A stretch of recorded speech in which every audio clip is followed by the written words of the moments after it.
Just like be precise with it. Out of all you fighters I see getting on, doing the mitt work or the pad work, whatever you want to call it, I see y'all doing all this. Gervonta Davis is furious after watching Jake Paul train with Floyd Mayweather ahead of the upcoming fight. Floyd highlights that boxing is built on discipline, conditioning, and proving who can hit the hardest. He stresses that true boxing goes beyond movement, focusing on pushing limits in training and testing endurance.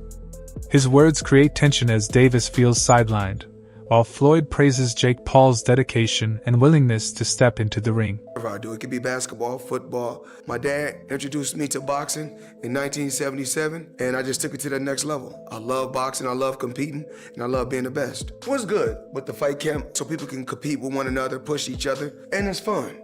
People want to see who hit the hardest, who's the fastest, who could throw the most punches, so it's a great product. It's about just competing and working hard, getting in shape, and enjoying yourself while Paulie Malignagi's perspective on Gervonta, Tank, Davis is rooted in history. He points out that despite personal disagreements or ongoing tension between Tank and Floyd Mayweather, Floyd's influence on Tank's career cannot be denied. According to Malignaggi, Mayweather was instrumental in sharpening Tank's technique, instilling discipline, and providing the foundation that separates elite fighters from the rest. Even if Tank downplays Floyd's role or focuses on their current feud, the truth is that Floyd's mentorship played a major part in shaping the fighter Tank is today. Ryan Garcia. Ryan Garcia, a lot of fluff again because he's a YouTuber who's never accomplished anything else besides being a YouTuber. Though there is talent there, it's unfulfilled and untapped talent, and the loss to Rolly Romero tells you that. So what has Gervonta Davis created, aside from being a manufactured creation that got a big push from Floyd Mayweather? Let's be honest here. A big push from Floyd Mayweather. And then after that, let's match him very carefully. Because what do? We wanted to do the same thing with Adrian Broner, who had the balls to fight everybody. Say what you will about Adrian Broner. Had the balls to fight everybody. Didn't duck a single fight. And they said, you know what? We wanted to do this with Adrian Broner. We wanted to just manufacture a star before he was made into a star. And we kind of messed up by matching him too tough. So the pendulum swung in the complete opposite direction here. It's not like you balanced it out. You went in the complete opposite direction and made this guy fight absolutely nobody constantly. And let me tell you something about the Lamont Roach fight. He's a 16-1 underdog going into the fight because they knew they didn't want to fight anybody who was a risk. There's a reason he's ducking the Lamont Roach rematch now. Because now you realize, wow. Jeff Mayweather's comments go straight to the core of the debate over a potential matchup between Gervonta Davis and Jake Paul, the size difference. He points out that Jake is naturally much bigger, both in weight and frame. Boxing has weight classes for a reason, and Jeff emphasizes that this fight completely ignores that principle. Davis has made his mark in the lighter divisions, thriving on speed, timing, and explosive power within his natural weight. Jake, on the other hand, has consistently fought at cruiserweight, where fighters carry an entirely different build. Jeff argues that putting them in the same ring not only challenges competitiveness but also raises serious questions of fairness. It's kind of weird, because Jake Paul is extremely bigger than Tank. And I mean, but with it being exhibition, it makes sense. It's fine. He got a big name that he's going to be fighting. But I mean, it really makes no sense because he's going to be weighing over 200 and some pounds. Tank's going to probably be weighing maybe at the most 147, 150. So I don't even understand why the fight is happening. Promoter Eddie Hearn shared a similar view but took it further. He argued that boxing and entertainment must remain separate, and a fight between Gervonta Davis and Jake Paul dangerously blurs that line. According to Hearn, the matchup isn't competitive in a true boxing sense but is instead a business venture driven by celebrity status and social media buzz. He highlights the size disparity as proof that the fight isn't about testing skills on equal ground, but rather a spectacle aimed at capturing mainstream attention. Hearn admitted the event would be financially massive, drawing global interest and huge revenue, yet as a supporter of legitimate competition, he finds it troubling when fights are arranged for commercial gain over sporting merit. Still, from a promoter's standpoint, he acknowledged it would be a highly profitable day, guaranteeing headlines, ticket sales, and pay-per-view buys, even if it compromises boxing standards. There was a chance that Jake would fight in November. I think, wasn't I the one that broke Jake Paul against Gervonta Davis 6 months ago or something? I knew that they'd agree that deal. I didn't know they were about to announce it then, but I did know that they'd agreed that deal previously. So I don't like it, if I'm honest. I mean, I think we need to really differentiate between boxing and an entertainment concept, and that's what that is. It's a freak show, it's entertainment, it's a lightweight fighting a cruiserweight, you know, with, I don't know, is it bigger gloves and certain minutes per round? I don't know what it is, but, you know, I understand the market and I understand this freak show, shock kind of the world mentality of people potentially tuning in. Is that a step too far? Maybe. I mean, I hated Jake Paul against Mike Tyson, but it did massive numbers. I hate Jake Paul against Gervonta Davis. It'll probably do massive numbers. So that's when you really have to differentiate yourself between, just because you don't like it doesn't mean it isn't going to do good business. Now, whether you want to be involved with it is another kettle of fish. I don't want to be involved with it, but I do respect the fact that it's going to do big numbers. It's just not boxing. And I don't think we should promote it as boxing. In the meantime, then, Eddie, where does that leave you with Anthony Joshua? Are you exploring other options for the end of this year, or are you still looking at that fight for the beginning? Yeah, no, we're not interested in the Jake Paul fight right now after that. I mean, like, you know, we're not going to wait around till November. Is it November or December, whenever it is? And see how he gets on. I mean, if he gets chinned by Gervonta Davis, we can't exactly. Former UFC champion Michael Bisping offered a unique perspective, pointing to past exhibition fights where money often outweighed skill. In his view, Jake Paul could realistically secure a win over Gervonta Davis, not due to superior talent, but because of his size advantage and the financial dynamics involved. Bisping argued that exhibition bouts don't carry the same legitimacy as sanctioned title fights, and when money and entertainment take priority, outcomes can be influenced in unexpected ways. With Jake's bigger frame and the looser rules of an exhibition, Bisping believes the fight could easily tilt in Paul's favor. If he does go out and fight Anthony Joshua, which I wouldn't advise because that would be extremely dangerous, then fair play if he was to do that.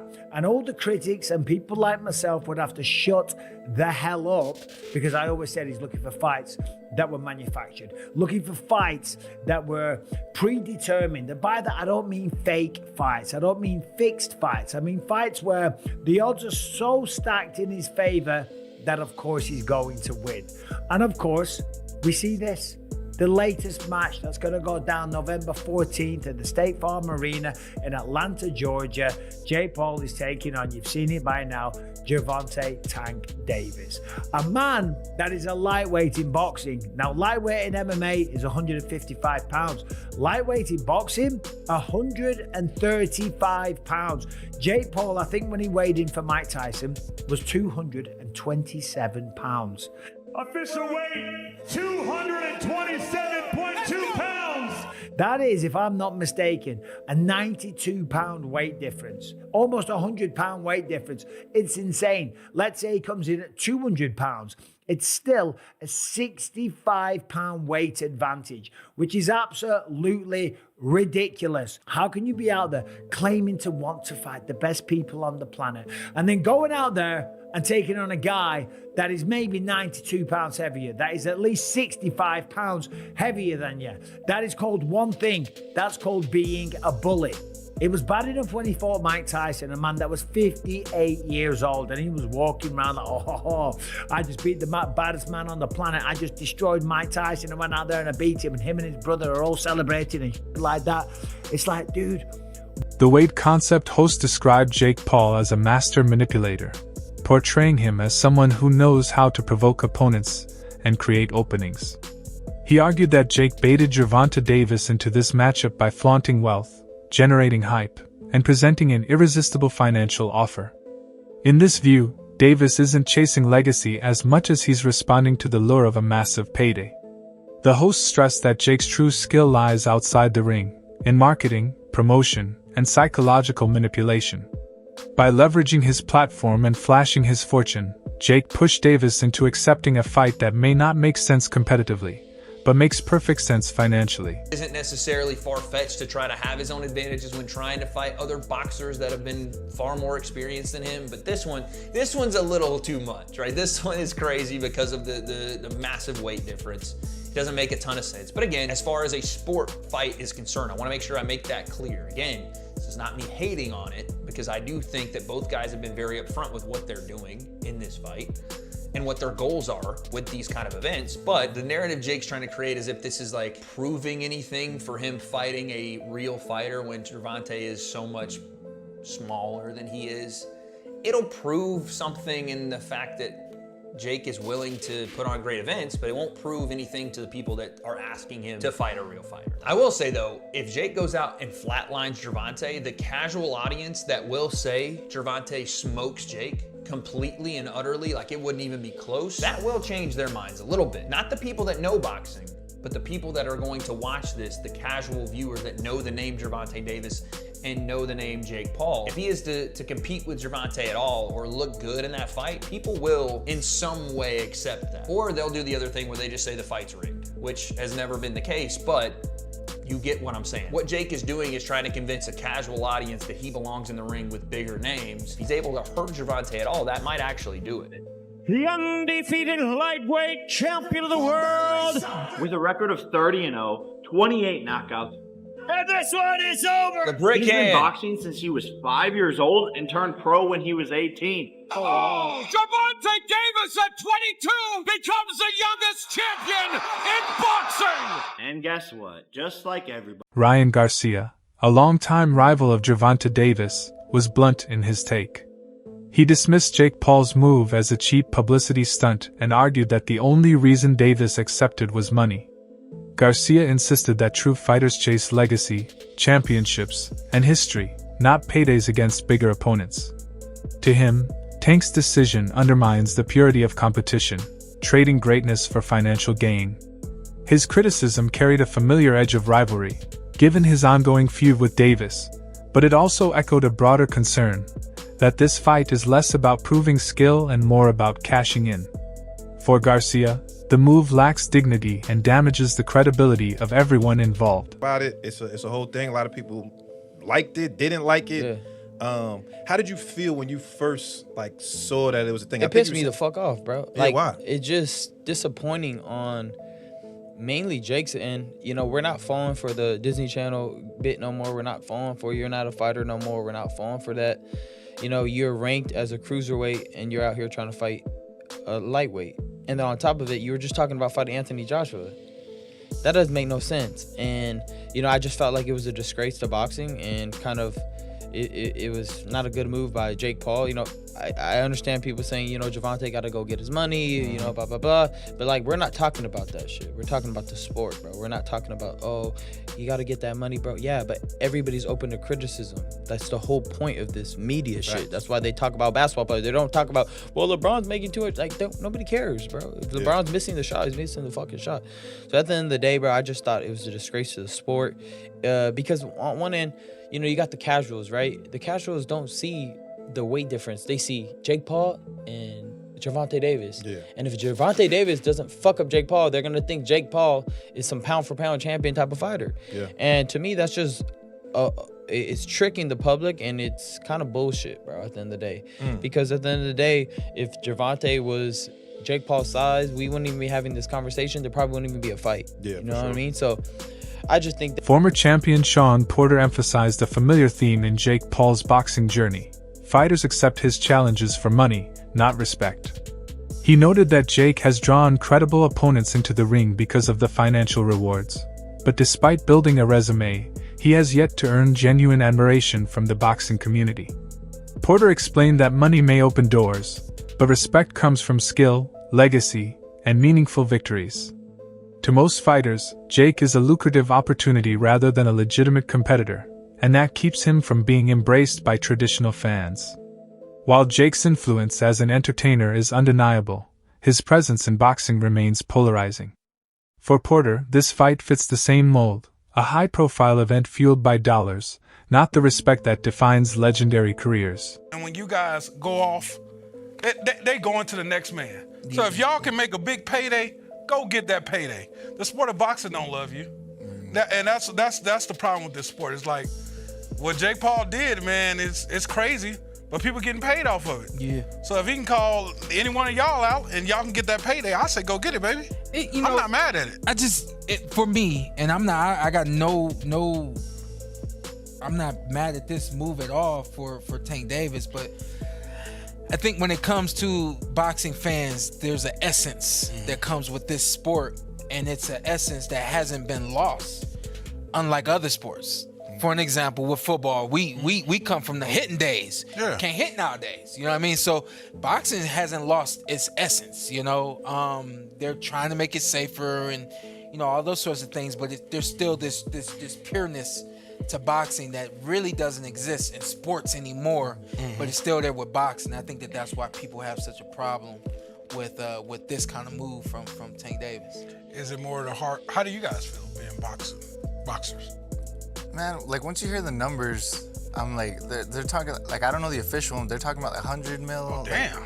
They're talking about these insane numbers. Like I'm gonna be like, don't take that. I'm not gonna tell another man not to take that type of check, especially for something like that. It's not on your official record. It's an exhibition. I'm not gonna lie here and act like I'm not gonna say yes. Legendary trainer Teddy Atlas zeroed in on the technical side of the matchup.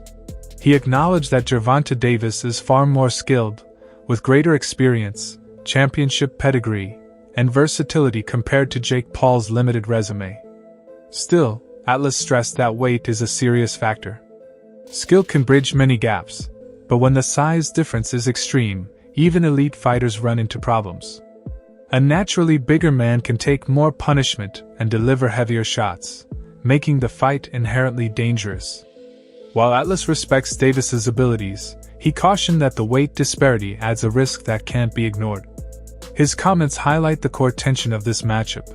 A world-class fighter entering an uneven physical contest where skill and size collide in unpredictable ways. Would sell it. I know the size difference is what creates the problem.